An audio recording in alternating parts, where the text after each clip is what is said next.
A lot of people want to know why I'm doing this and where the whole concept of Youth Haven begins. So if you want to listen, go ahead.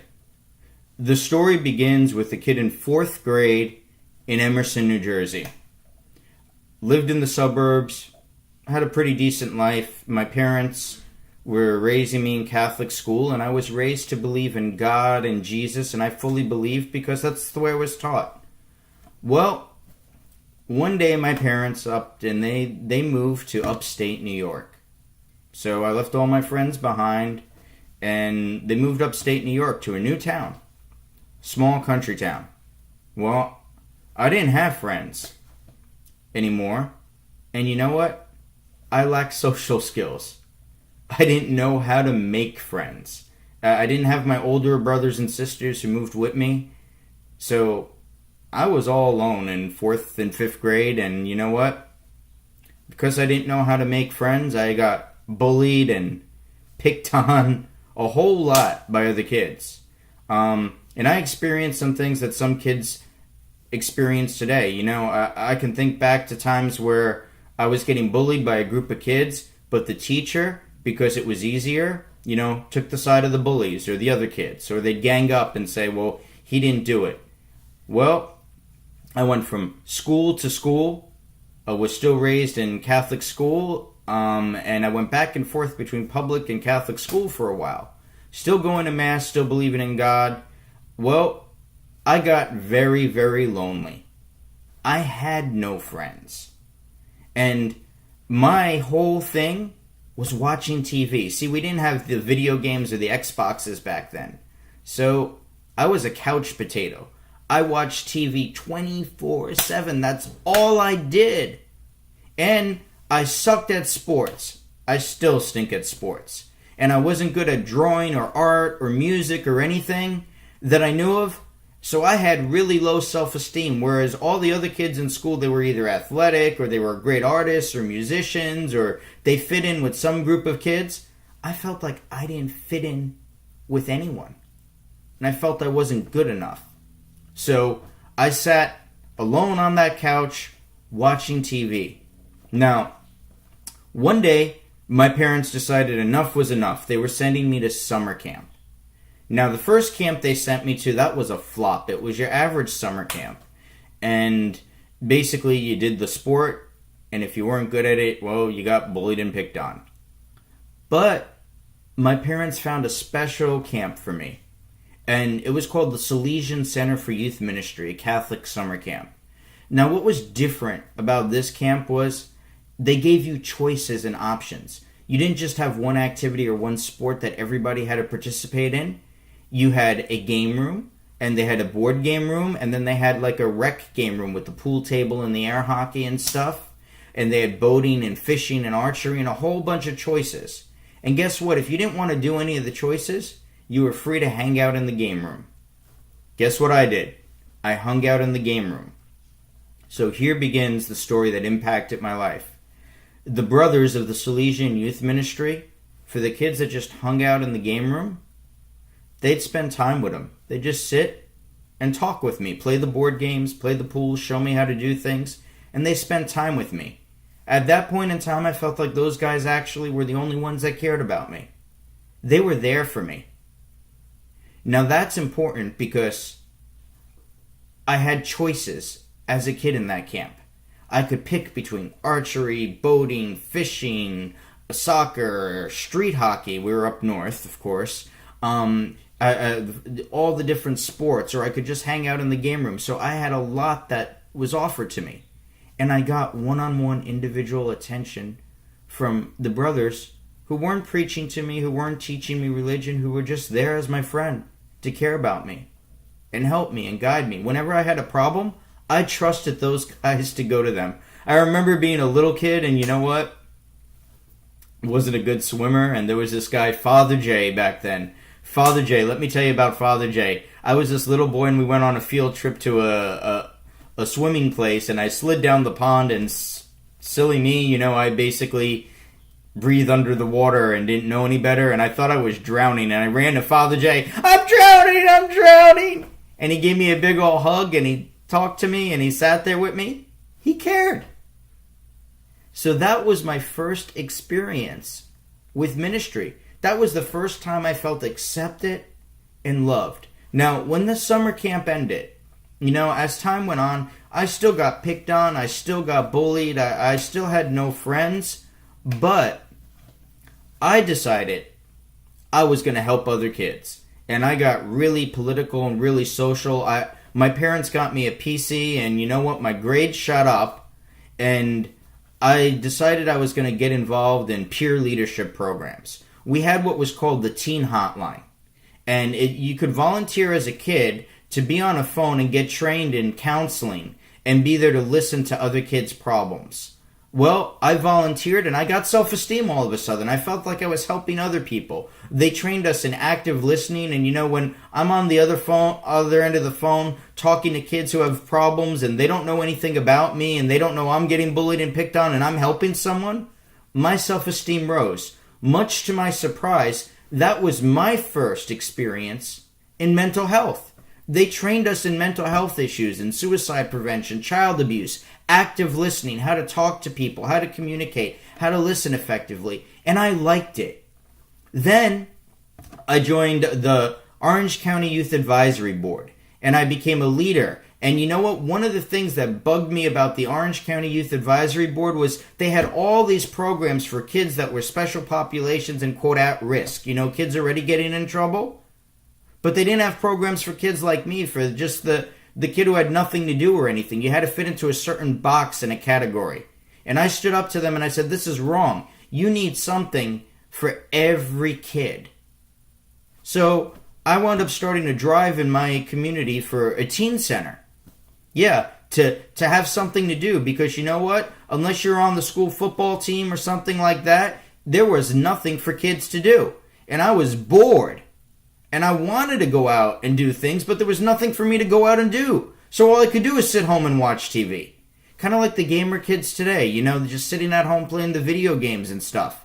So I got the whole community together, raised an uproar, and you know what? They all came and they heard me out, but it wasn't important enough to get a teen center. They were afraid we'd mess up the place, and there was a nice new senior center, but nobody wanted a teen center in my little town. So, after that, well, as I got older, I began to find some things I liked and things I was good at. I found I was good at acting, I was good at writing, my grades went up, I'm good at certain subjects, I was good communicating with people, making a point. So I got some self-esteem. But you know what? It wasn't enough, because I still got picked on a lot, and I really didn't have too many social skills. So here's like the average story that would happen. It's like I'd get picked on, the teacher doesn't listen to me, or takes the bully side because the bully's got the friends, and it's easier for the teacher to take the side of the popular kid. Or the popular kid, has 2 or 3 other kids to swear, oh, I didn't do it, it was that kid causing the problem. So I began to get really angry. There was an anger inside me.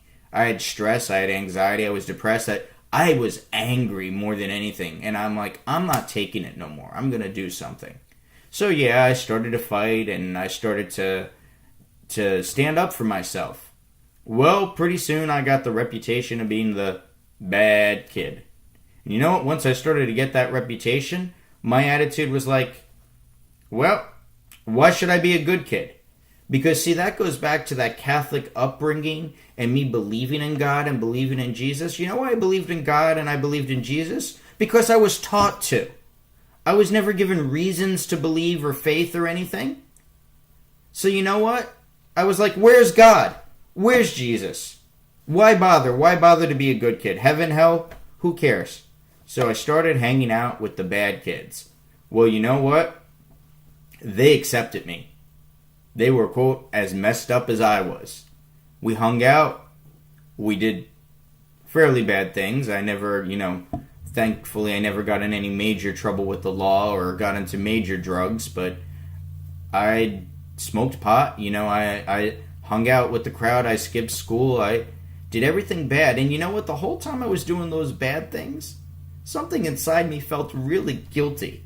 Even though I didn't say I believed in God and Jesus no more, I was afraid I was going to hell. Because it was so ingrained into my head. I was a lonely kid. I had my friends. But you know what? Something in me knew that if those, quote, friends weren't really my friends. They were my friends because we would share the same problems and we'd sit around and feel sorry for ourselves and smoke our pot together or whatever. But you know what? When it came to any time to help me or I needed them, they weren't there. And I became the class clown. Suddenly I started getting more popular because I used my acting to just raise all hell in school and be the disruptive kid and cause a whole bunch of trouble. And well, the more I did that, the more the bad kids liked me and the more popular I got. So I'm going through high school now, raising all hell in class, being disruptive and stuff, still managing to get good grades and everything, and doing my own thing, but having no real point or value to life. See, all those good things I was doing on the teen hotline or the peer leadership or anything like that, it was like, why do them? What's the point to anything? And I still, even though I could be around 5 or 6 kids partying or 10 or 12 or whatever and laughing and joking, I still felt all alone and isolated. And I had no self-worth. And to top it off, I was afraid if that God did exist, I was going to spend eternity in hell. But I didn't have any reason to believe in him or Jesus or anything. So I was lost. Well, fortunately, my grades improved. And as I was doing all this stuff, I decided I wanted to get out of my hick town. I'm getting out. You know, just like I decided I'm not going to be picked on anymore and started fighting kids and everything, I decided I'm getting out of this town. So I brought my grades up, and that was my way of escape. I'm going to college, and I'm getting as far away from this town as possible. Meantime, my older brother starts dragging me to church from New Jersey, and he comes up once in a while. He tells me, Jesus is real, you can have a relationship with him, and this and that. And I go and I listen, and because it's my older brother, I accept Jesus into my heart, but I really don't know what the heck I'm doing or what it's all about. So I pray that sinner's prayer that you're taught to pray, and I accept Jesus personally into my life and everything. But I'm still going out with my friends, hanging out. Then I found some Protestant youth groups, and you know what? There was a Methodist church that really loved me a lot because I raised all hell at their church. And I'd do all kinds of crazy things. And what I would do is I'd go out with my friends and party and, you know, do all this other stuff one day. And then when it came time for church youth group, I was there. So that was my life. It was a double life, back and forth. Church, good? Oh yeah, that's a good kid. You know, out with my friends, I'm the bad kid now. I had like a dual personality. I didn't know who I was. Or what, and I had no identity of my own or purpose for my life. That was me. And you know, those two experiences stuck with me, of those brothers at the Salesian Center for Youth Ministry really caring about me, and that teen hotline where I felt like I could help people and how kids needed help. That experience of being bored and wanting nothing to do and nobody listening, that really stuck with me as I went off to college. Well, I got to college, and I tried to straighten my life out, but, you know, in college, when you go there, there's all sorts of fraternity parties. And, you know, there's a whole lot that goes on when you go to college. You're away from your parents for the first time, and there you are. So I got right back into my old habits. But, you know what? I still didn't feel like I fit in anywhere. My friends, my roommate, and all of them, you know what, when they wanted to go to a party that I couldn't go to because that's how it worked, you know, people got invites to the parties, they ditched me. You know what? There was just one kid, Scott Willis. He had green hair and an eyebrow ring with Bible verses on his hat. And he was fun, and he always stuck with me, and he had a really weird, cool sense of humor. No matter what I did and said, he stuck around me. But he wouldn't go to the parties with us or drink or anything like that. And, you know, I'm asking him, Scott, what's up with this? I'm a Christian. And I'm like, Scott, so am I. I accepted Jesus. Come on, let's go get drunk. I didn't understand. I didn't have a living relationship with God, and I still had no value or self-worth. But there was something different about Scott. He was fun, he had a sense of peace about him, and he was always there for me even when my friends weren't. Well, he invited me to the Christian club one day. I didn't want to go at first, and I didn't trust Scott because it was that Christian thing. And I knew I wasn't living my life like a Christian at that point, so I really didn't want to go to a Bible club or a youth group or anything. I just wanted to hang out and party and be away from mom and dad and get away with as much as I could while I was in college. So Scott invited me, but I wouldn't go. Well, one of the other kids, who was one of my, quote, cool friends, said, no, you should check that group out. I've been there before. They're kind of cool. Why he said that other than an act of God alone, I don't know, because he didn't go to the group himself. But because he was one of my party friends, I trusted his word, not Scott the Christian's word. So I checked it out. There's this guy speaking, Bob Donahue, and he spoke about a personal relationship with Jesus Christ, but he began by saying he was raised Catholic. Well, that got my attention. Hey, so was I. Oh, you went to Catholic school? Cool. So I'm listening, and he spoke about we don't have to do anything for God and about it being a personal relationship with Jesus, that Jesus paid the price for us, and we have forgiveness for all our sins and all our imperfections. But he went beyond that. He talked about how God, that we're all worthwhile, and God's got a plan and a purpose for our life, and even if we haven't found it yet, once we get in that personal relationship with Jesus, and he's our best friend, and it's a living, breathing, life-saving, life-changing relationship, we'll know our purpose and plan, and God's going to guide and direct our lives, and that God don't make junk, and that no mistake we ever made, remember I was feeling a lot of guilt for all the bad things I did, is too big for God, and that God forgives us, no matter what. All we have to do is really believe in Jesus Christ and have that relationship. Ding, ding, ding, the bells went off. My hand went up, and I accepted Jesus Christ as my personal Lord and Savior. From that magic moment in my life, God became a reality. I believed. It wasn't somebody else teaching me about God or anything. It was me. It was me believing. And God began to change me and change my life little by little. Well, I started having a passion. Because my biggest thing then, and here's where youth ministry comes in. I kept telling everybody in InterVarsity Christian Fellowship, I wish I knew sooner. I wish when I was that lost kid in high school, that lonely kid with no friends, and thinking I was burning in hell and so confused and lonely, and that I wasn't junk. That there was hope for me, that there was a future, that God cared about me and loved me, and that I didn't have to do anything to please him. I wish I knew sooner. I wanted to go back and I wanted to shout at every kid in high school what I now knew. I didn't want another kid ever going through what I went through again. And I had a passion to tell them about Jesus. Guess what I started doing? At the suggestion of a wise Christian woman, I don't even remember her name, she said, hey, it sounds like you have a burden, a calling on your life. God's going to use you. Tell people if that's what you want to do. I started telling everybody about Jesus. Well, remember I said when God comes into our lives, he uses us and we discover our talents and abilities.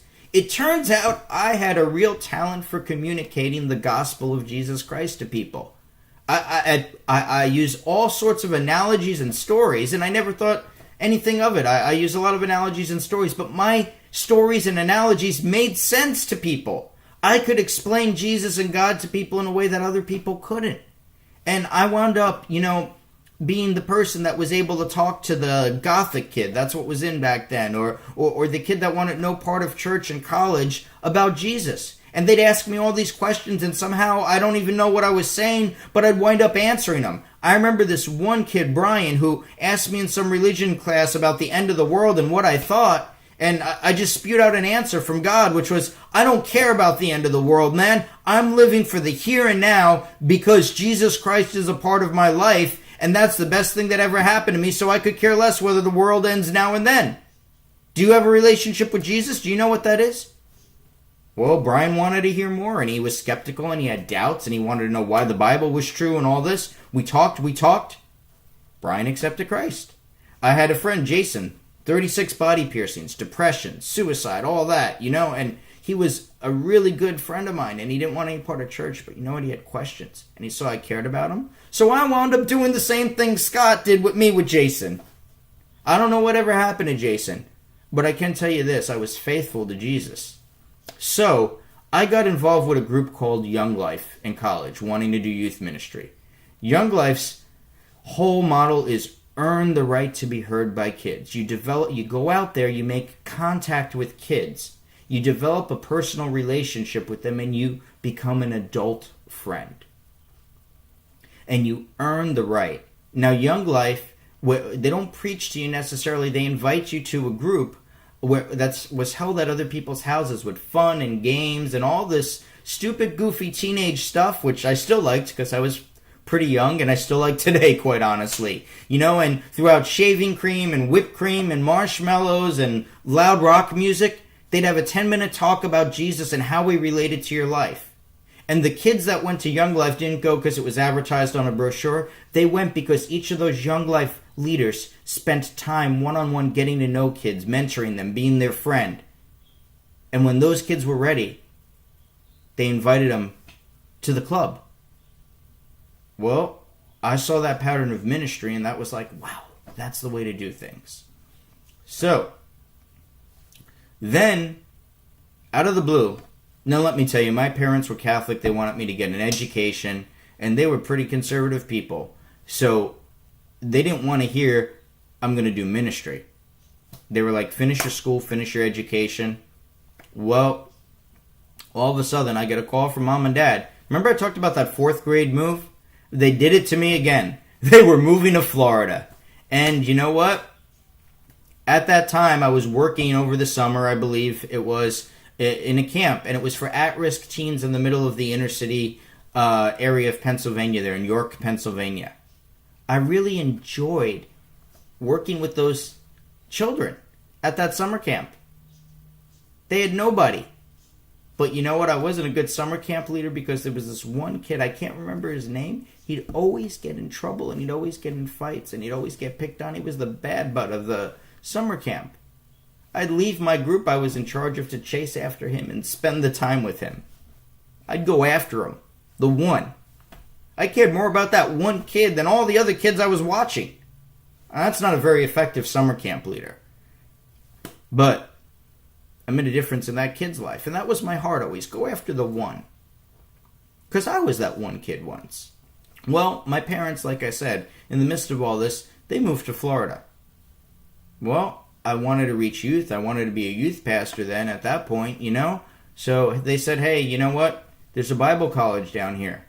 If you move to Florida, you can go to the Bible college. And if not, you can find a place at this point. You're pretty settled in Pennsylvania. Make your choice. I moved to Florida. So I moved to Florida, and I wanted to do youth ministry. And you know what? I'm in my 20s at this point, getting my driver's license for the first time. There's that loneliness. No friends. By this time, I had social skills. But you know what? There was still nothing to do in Newport Richey, Florida. Nothing. Well, I wound up questioning God again. Why'd you send me here? I thought you wanted me to move to Florida. I'm all alone. I got nothing to do but watch TV all over again. This is a nice end to my life, God. I questioned. I doubted. And I went through that, and I prayed a lot. Until one day at the Chasco Fiesta, there was the Christian bands playing and everything, and there was a group of kids here that were dog colors and makeup and everything. And you know what? Funny story. I had a skateboard. I had a deck to a skateboard, no wheels. My friend gave it to me before college, and I was looking. I don't know what I was thinking carrying it around the park, but those other kids noticed that there was some idiot walking around the park with just like a skateboard without wheels, and they called me over. And I'm like, okay, am I about to get jumped, mugged? What, are they going to sell me drugs? I was pretty judgmental, but I had no friends. I didn't care. I went up to them and started talking. They're like, what are you doing with that? I'm like, there's nothing to do in Newport Richey. This stinks. This place seems like it sucks. Guess what? They were having the same experience. That's why we were all at the park. Nothing else to do. Nothing to do for young people. So we started talking. The police started following them around, and stuff. Piled them in my car, started hanging out with them. Guess what I started telling these kids? About Jesus. It just poured out of me automatically. Well, I found a church, started bringing them to church, got on the church youth staff, wound up doing youth ministry. So, you would think that's the end of the story, right? No. Well, at the church, I founded a coffee house for these kids who, they weren't interested in church. They just wanted a place to hang out. So we had live bands come in, and we were giving the kids, it was Friday night, we had lots of kids at that church coming in off the streets. And you know what? When the bands played and they gave their testimony, the Christian stuff, those kids would walk out the door and smoke cigarettes and go across the street or skateboard or whatever, but they were still at a church. I got into this big debate with the church leadership at the time. They wanted the kids to be forced to listen to the band's messages and preaching. And I'm like, that's not what it was supposed to be about. We were just supposed to be giving these kids a safe place. Something to do on a Friday night where they're not off on the street smoking pot or getting in trouble. Well, I got voted down. I got disagreed with. Somebody else got put in charge of that coffee house. And you know what? The kids stopped coming. It fell apart. That was a rough experience for me. Well, I went back and forth into different youth ministries and everything, and you know what? I had one flaw. I thought, well, not one flaw. I got a lot of flaws, but my biggest flaw was I thought it was up to me to change kids, and I could lead everyone to Jesus, and it was up to me to save kids from drinking, smoking, anything else, anything that wasn't God. So I wound up burning myself out. And you know what? I backslid, went away from church for a while, went back to God in the midst of that, and He took me back. Wound up in youth ministry again, doing more for more churches, and bringing more kids to Christ, and just helping kids. In the meantime, I went from working in daycare, college kid, don't have many jobs, come out, I'm working in daycare. I wound up getting jobs at foster cares, group homes. I worked in group homes for 8 years. No, excuse me, more, 9 years or so, with the foster kids. And I was not a good youth worker or foster care guy. Tell you why. Those kids ran all over me. I was not powerful. I was not an authority figure. I'm short. I looked like them. I played around like them, and I messed around and I joked because that part of me still was there. And you know what? We did that, and I wasn't good at controlling them. But every time a kid individually needed help, whether they were being abused, suicidal, depressed, they'd always talk to me. That's how I got into counseling, and I became a counselor. So, eventually I got my master's degree, and I became a counselor. But in the meantime, well, when I was at church and I was involved in youth ministry, I'll be frank, I made a mistake. I, quote, sinned. I fell away from God. Now, the youth pastor found out about it. He confronted me with it. Honest Tony had to tell the truth. So Honest Tony wasn't on youth leadership anymore. My whole life was youth ministry and working in the foster care. That was my life at the time, So Honest Tony wasn't allowed to be a youth leader anymore. Everybody at the church Tony felt was whispering about him, So I wasn't comfortable there at the church anymore. And I begged to just be able to help out with the kids once in a while or do something. I wasn't allowed because I was told I had to get my life right with God first. And everybody wanted to help me pass the sin. Everybody was willing to stand by me so I would stop doing what I was doing and be a good Christian again. Meantime, I'm hearing people gossip and backbite at the church and do all sorts of things. But everybody wants to help poor sinful Tony. Nobody wanted to let me help anybody or even talk about Jesus anymore. I wasn't allowed to because I wasn't living right. Well, I left the church. And I continued with what I was doing for a while. And it wasn't a very good point in my life. In fact, that gospel I preached to kids about unconditional love of God, that it doesn't matter what you do or when you do it, no matter how big or bad the sin is, that all sin's the same and Jesus Christ forgives you and it's about a relationship with Jesus, I wasn't living by the very thing I used to preach to kids. I forgot it. Why did I forget it? I don't blame me. I blame the other Christians who kept drilling into my head how sinful I was and how I just needed to repent and let God restore me. Who were willing to stand by me only if I stopped what I was doing and not wait on God's time. So I went away from church for a long time. In fact, let me tell you, the lifestyle I was in at the time, I was hanging out with all non-church people. It was those non-church people that got me through that helped me get my life back on track. It was actually, if you must know, a pagan that I knew who cared about me. Now, I didn't get into her religion because I had believed in Jesus and I wasn't going that route. But she cared enough about me to help me when Christians wouldn't. A pagan. Actually, if I'm being fully honest, a practicing pagan witch. Yep, that's right. The church wanted no part of me. And you know what? She did not demand that I follow her religion or listen to her and what she believed to help me. She just helped me. She was there for me, she talked to me, and I had a bunch of other friends. They got me out of that life. Well, you know what? I started to get really upset about what I was hearing in church because I wanted to do youth ministry. And I'd turn on the TV and I'd hear messages that weren't what Jesus taught. I'd hear preachers talking about how God caused hurricanes and clean up your life to get to God, or God will make you healthy, wealthy, and blessed. And I'd hear all these things, and I knew it wasn't true, and I'd get so angry. Or even when the gay marriage thing was at its height, I would hear preachers condemning gay people and homosexuality and stuff. And you know what? It wasn't that they were condemning the action. It was they were condemning the people and spewing hate.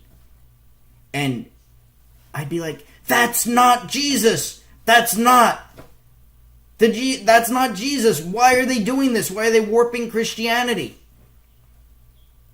Finally, a bell went off in my head and I started praying. I'm like, God, what was the purpose? I went back to God. I didn't go to people. I didn't go to other churches. I went back to God in my desperation. And I said, God, what is going on here? I still want to do youth ministry. I still want to reach kids with the gospel. I know what the gospel is, and these guys on the TV and these people in these churches, they're not doing right. What do I do? And you know, I want to help kids even if they don't want to hear about Jesus. That wasn't right what that church did all back then. And I want to be a friend to kids, and I want to have that relationship, and I want to just be there for them. And I want to give them recreation and stuff to do. But I want to show them that Jesus is relevant to their lives if they're willing to listen and make Jesus real to them. And God said, exactly. I'm sending you. And I laughed.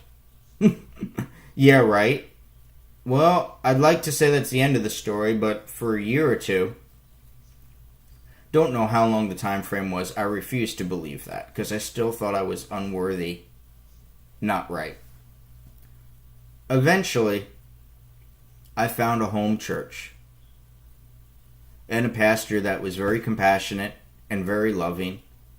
She believed the same thing I did, and took me in, started letting me help out with the youth ministry. Started to do it again. Wow.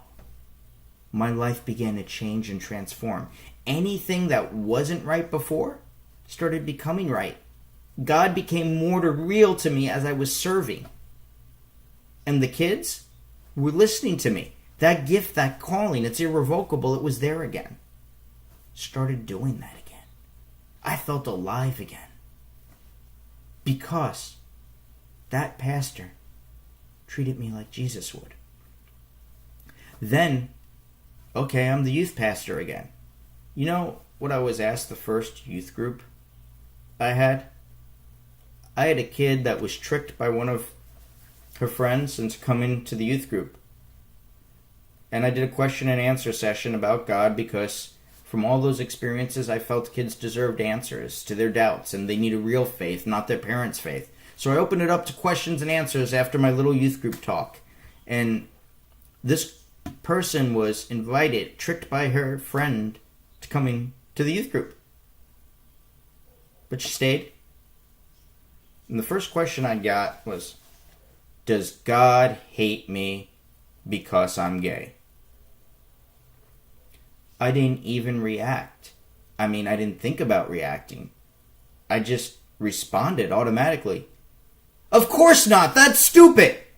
God loves everyone. God accepts you. God cares about you. Because she asked, does God love her?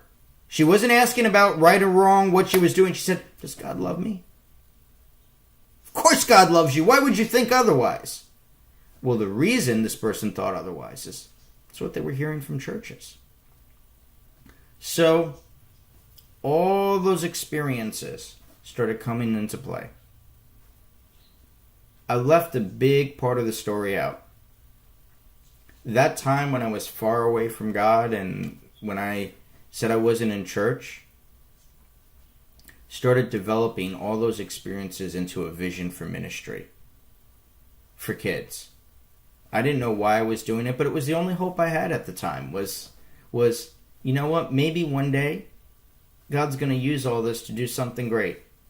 And I had spent hours and hours making policies, procedures, and things in a vision. And that vision was to reach all kids, to become all things for all kids for the sake of the gospel. It involved being a Salesian center, giving kids a choice of recreational activities. It involved giving them the time and the attention, that unconditional friend, and earning their trust and their respect, and just being there for them, even if they weren't interested in religion, because that's how God got a hold of me. It involved helping the kids that were in trouble and not kicking them out of church and just being there for them no matter what trouble they got into, because I had people that did that for me. It involved making the gospel relevant to kids. So I came up with this great program, reaching out to kids on the street, providing outreach, going out to the places that kids are at that won't set foot in a church. Because I only wish that somebody did that for me when I was hanging out wherever I was hanging out away from church. And just offering to help unconditionally. That's the outreach. Then there's the recreation element. You know, I was a bored kid with nothing to do. Nobody would listen. Wished I had just recreation, just stuff to do. That's the recreation element of Youth Haven. Then there's the intervention, which is just helping one-on-one and giving that extra time and attention like Father Jay did for me way back in 4th grade when I thought I was a drowning kid. Like Scott did for me. Like so many other people did that touched my lives. Being there for somebody that really needs the help. Not worrying about the 99 or the whole group thing, but just helping kids one at a time. That's the intervention element. You know? The advocacy and the preparation and the leadership training element, that was there because, you know what? Just like I was on the teen hotline and I felt good about helping other kids, I want to show kids how to help other kids and be there for them. So I developed this plan, consisting of outreach, prevention, intervention, education, support, advocacy. Then along with that got jumbled in, when I got out of college, I had no idea how to be an adult. Thank God my parents were there for me and supportive, but I didn't really know how to pump a tank of gas or open a bank account or credit scores or anything. I wish there was somebody to teach me that. I threw that in with Youth Haven. Being there to help young adults know how to become adults. So I had this vision in my heart. Little by little, God worked. And I shared it with my pastor. Was afraid to step out. And I kept arguing with God back and forth. When's the time? Send me the people. Send me the volunteers. Show me some sign. Show me some sign from heaven. Give me your blessing. Give me the money to start a nonprofit. Give me a board. Give me volunteers. Give me this. Give me that, God. And then I'll do this for you. I waited, and you know what? God did not respond. He said nothing. But here's this passion in me wanting to help kids and wanting to do this ministry, and I'm talking with my pastor about it. And any advice I got from Christians at this point was, listen to God. Well, I decided I was just going to start doing it. Youth Haven was formed. Guess what? The minute I stepped out in faith and I believed God, and I realized that His calling and His purpose was on my life, and every event I had in my life, the loneliness, the bullying, the people that were there, those experiences with mental health, the Salesian Center, Scott, Young Life, that was all God teaching me and preparing me for something greater, to help, to serve Him. And He was the power behind all this. My board members they came. My volunteers came. And we began Youth Haven. So that's Tony. That's who I am. And that's why I'm doing Youth Haven. I remember like it was yesterday what it was like to be a kid. And I can't control the desires and the passions God places on my heart. He made me. He created me. The passion and the desire He's given me is to make a difference in kids' lives. To reach the unlovable, the unhelpable, because I know that nobody's unhelpable and nobody's unlovable, and I want to scream that to kids. And even for the kids that don't want God, that don't want to hear about God or a relationship with Jesus, even though I know that's what's best for them, I know they still need help, and God still cares about them, and He's called me to help them. And I still remember what it was like to be a lonely kid, to be a bullied kid, to be a fake kid, to feel like nobody listened to you, to think adults were against you. I remember it like it was yesterday. I don't know why, but I do. And I can relate to kids, and I understand. That's who God made me to be. And this is what He's called me to do. So, there you have it. There's Youth Haven. I don't even feel I'm behind this. It's God. Paul says something in the Bible. He says, if I preach the gospel voluntarily, I have a reward. But if I don't, I'm going to preach it anyway. And that's where Tony's at. I can do this, and I can cooperate with God and have His peace and joy and His power in my life and make a difference and be used by God to help kids. But if I don't, He's still going to put me in these situations, send the kids into my life, and I'm still going to be who I am, and it's going to happen anyway. Because God's going to be God, and His power and His might is at work in my life. That's me. That's who I am. And I thank God for His salvation in Jesus Christ.